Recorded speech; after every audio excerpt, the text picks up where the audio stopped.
இது 18வது மக்களவையின் முதல் கூட்டத்தொடர் தொடங்கி இருப்பதை ஒட்டி நாடாளுமன்ற கூட்டத்தில் இன்று குடியரசுத் தலைவர் திரௌபதி முர்மு உரையாற்றுகிறார்.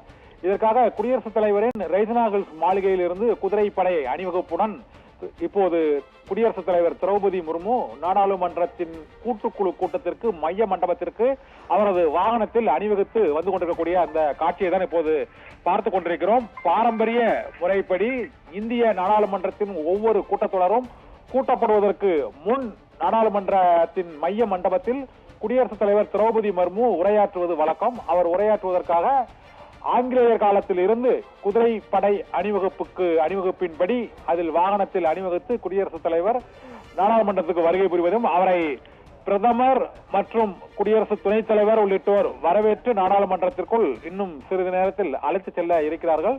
இப்போது நாடாளுமன்றத்தின் புதிய கட்டிடத்திற்கு அந்த மைய மண்டபத்தை நோக்கி குடியரசுத் தலைவர் திரௌபதி முர்முவின் வாகன அணிவகுப்பு வந்து கொண்டிருக்கும் அந்த காட்சியை தான் நாம் பார்த்து கொண்டிருக்கிறோம். தேசிய கொடிகளை ஏந்தியவாறு குதிரை படையினர் தற்போது இங்கு குடியரசுத் தலைவர் திரௌபதி முர்முவின் வாகனத்திற்கு முன்னே அணிவகுத்து வர இப்போது நாடாளுமன்றத்தின் மைய மண்டபத்தில் குடியரசுத் தலைவர் இன்னும் சில நிமிடங்களில் உரையாற்ற இருக்கிறார். மைய மண்டபத்தில் இதற்கான அனைத்து கட்சி எம்பிக்கள் மற்றும் மத்திய அமைச்சர்கள், துறை சார்ந்த அதிகாரிகள் உள்ளிட்டோர் குழுமி இருக்கக்கூடிய நாடாளுமன்ற கூட்டத்தில் குடியரசுத் தலைவர் திரௌபதி முர்மு இன்னும் சற்று நேரத்தில் உரையாற்ற இருக்கிறார். அந்த உரையாற்றும் மண்டபத்திற்கு திரௌபதி முர்மு அணிவகுத்து வரக்கூடிய அந்த காட்சியை தான் இப்போது பார்த்துக் கொண்டிருக்கிறோம். குதிரைப்படை அணிவகுப்புடன் குடியரசுத் தலைவரின் வாகன அணிவகுப்பு நாடாளுமன்றத்தின் மைய மண்டபத்தை நோக்கி வருகிறது. மைய மண்டபத்தின் வாயிலில் நின்று பிரதமர் நரேந்திர மோடி உள்ளிட்டோர் குடியரசுத் தலைவரை வரவேற்று உள்ளே அழைத்து செல்வார்கள். அதன் பின்னர் தேசிய கீதம் இசைக்கப்பட்டு குடியரசுத் தலைவர் நாட்டு மக்களுக்கு நாடாளுமன்ற கூட்டுக்குழு கூட்டத்தில் உரையாற்றுவார். இந்த கூட்டத்தில் அடுத்த வரும் 5 ஆண்டுகளும் இந்த அரசு மற்றும் நாடு எதிர்கொள்ளக்கூடிய சவால்கள் மற்றும் பிரச்சனைகள், புதிய திட்டங்கள் ஆகியவை தொடர்பாக அவர் ஒரு முன்னோட்ட உரையாக நாட்டின் வளர்ச்சி மற்றும் தேசத்தின் பாதுகாப்பு, இறையாண்மை ஆகியவற்றை பாதுகாக்கும் வகையில் அரசு செயல்படுவதற்கான அந்த வழிகாட்டு நெறிமுறைகளை உணர்த்தும் வகையில் இந்த குடியரசுத் தலைவரின் உரையானது நாடாளுமன்ற கூட்டத்தில் இருக்கும். எதிர்கட்சி எம்பிக்கள், ஆளும் கட்சி எம்பிக்கள் அனைவரும் ஒருங்கே அமைந்திருக்க இந்த கூட்டத்தில் குடியரசுத் தலைவரின் உரையானது ஒவ்வொரு மக்களவை கூட்டத்தொடரின் முதல் கூட்டத்தொடரின் போது முக்கியத்துவம் வாய்ந்ததாக கருதப்படுகிறது. குடியரசுத் தலைவரின் உரைவுக்கு பின்னர் இந்த நாடாளுமன்ற கூட்டமானது முறைப்படி நாளை முதல் ஜூலை 3ஆம் தேதி வரை இந்த கூட்டத்தொடர் நடைபெறும் என எதிர்பார்க்கப்படுகிறது.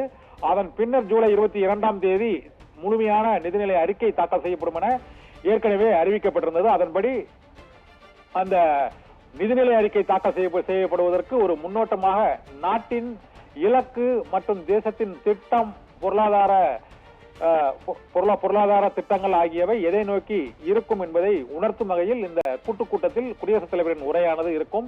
சட்டப்பேரவைகளில் ஆளுநர் உரையானது மாநிலங்களின் வளர்ச்சி திட்டம் மற்றும் அந்த அரசின் கொள்கைக்கு எவ்வாறு முன்னோட்டமாக இருக்கிறதோ அதுபோல மத்திய அரசின் கொள்கை, திட்டங்கள், செயல்பாடுகள் ஆகியவற்றை முன்னறிவிக்கும் முறையாக குடியரசுத் தலைவரின் உரையானது நாடாளுமன்ற கூட்டத்தில் மக்களவை கூட்டத்தொடர் தொடங்குவதற்கு முதல் நாளன்று இடம்பெறுவது வழக்கம். அந்த வழக்கத்தின்படி இப்போது ரெய்சினா ஹில்ஸில் இருந்து குதிரைப்படை அணிவகுக்க குடியரசுத் தலைவரின் வாகன அணிவகுப்பு நாடாளுமன்றத்தின் மைய மண்டபத்தை நோக்கி வந்து கொண்டிருக்கிறது. இன்னும் சில நிமிடங்களில் மைய மண்டபத்தை அது அடையும் குடியரசுத் தலைவரின் வாகன அணிவகுப்பு என எதிர்பார்க்கப்படுகிறது. அங்கு பிரதமர் குடியரசுத் தலைவரை வரவேற்று அந்த மைய மண்டபத்திற்கு உரையாற்றுவதற்கு அழைத்து செல்கிறார்.